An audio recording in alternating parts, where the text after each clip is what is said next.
No denying that the late Princess Diana loved her pop music. We all knew that from the very off, didn't we? She was a big fan of Duran Duran, like Kid Creole and the Coconuts, Boy George, everything from the 80s that you would have said, oh yes, we like that. She liked it too. But there was another man, a huge pop superstar, that she became very enamoured with herself. None other than the Careless Whisper singer and Club Tropicana star, George Michael. And he told me exactly what Diana said to him. Hi, good morning, Neil Sean here in the very heart of London. Nice to have your company today as ever, and lovely to see you. I hope you're all keeping well. Let's have a big wave. Yes, come on, wake up, yes. I know it's that sort of time of the week, isn't it? We get into that point where you think, oh no, near the week. Where do the weeks go, by the way? Don't get me going on these things. I just don't know. You wake up and seem to be on another day again. Can't remember going to bed. Now, a lot of people wanted to ask me about Diana and George Michael. I got to know George Michael incredibly well. That's all thanks to the fact that at that time I was working for a radio show in London called Heart FM, and George was an avid listener. I also worked for a short period for Liberty Radio, which was owned by Mohammed Al Fayed, and it was his own radio station based out of the production suite near Harrods. Fascinating man, got to meet so many interesting people as one can imagine, including Dodi Al Fayed himself, around the time that he was dating the late princess.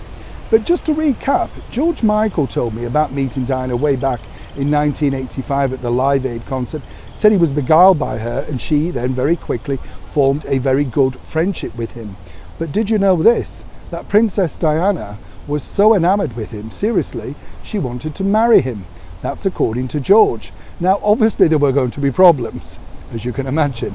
But seriously, Diana and George, and this is what George told me, we were having a coffee one day, not too far away from the Harrods studios. And the reason why we became friends was he'd rang into the studios to congratulate me on some of the stories that we'd come up on. And I don't mean that, we had a comedy character called Everard the Cleaner. And this cleaner, which was played by myself, used to go into celebrity homes, and it was a comedy skit, you know. And apparently George got very fond of that character. That's how we became friends. And sometimes I would meet with him and see him, and we'd just have a coffee and talk about things. Sometimes he would be very vocal, sometimes very depressed, but always engaging company, and let's not forget, a great musician. We love to talk about music. Which seriously told me that at one point he felt very, shall we say, uncomfortable, because he realised that Diana was leaning on him a lot. She would call him late at night, send him notes, all that sort of stuff, because she felt incredibly lonely. One day she said to him, wouldn't it be great, you know, if we could just get married, then we'd have each other for company. Neither of us need to be lonely again. But George sensed, although it was a joking response, that Diana really was reaching out to him in a deeper way, and I'm not seriously making this up. This is what he told me. Now, what was interesting about this particular conversation was George himself was going through some really difficult times and, you know, feeling very low, very unsure about his future, fighting with his record label Sony, and of course Diana was going through all of her own traumas, as we now know, very detailed. And as George pointed out to me, she continually fell in love with the wrong men, but he believed that she kind of did it so that there was a barrier and there was no way that she could get fully involved, so that she eventually could always play the victim, the person hurt. And he didn't mean that in a cruel way. He also understood that Diana would have liked somebody to be the protector, and perhaps somebody like him, who didn't require the full relationship, would have been the ideal partner. But as he pointed out to her, many people knew about his lifestyle and his background, and seemingly it would be better if they remained as just close friends.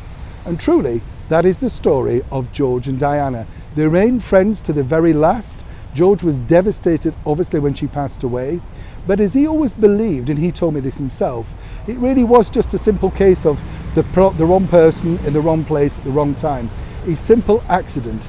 He never believed any of these theories. He just felt that Diana, in the last period of her life, was running fast and loose, basically to just try and get some excitement in her new life. She felt freer than ever, but seriously, he felt she'd hooked up once again with the wrong kind of people. Neil Sean in the very heart of London.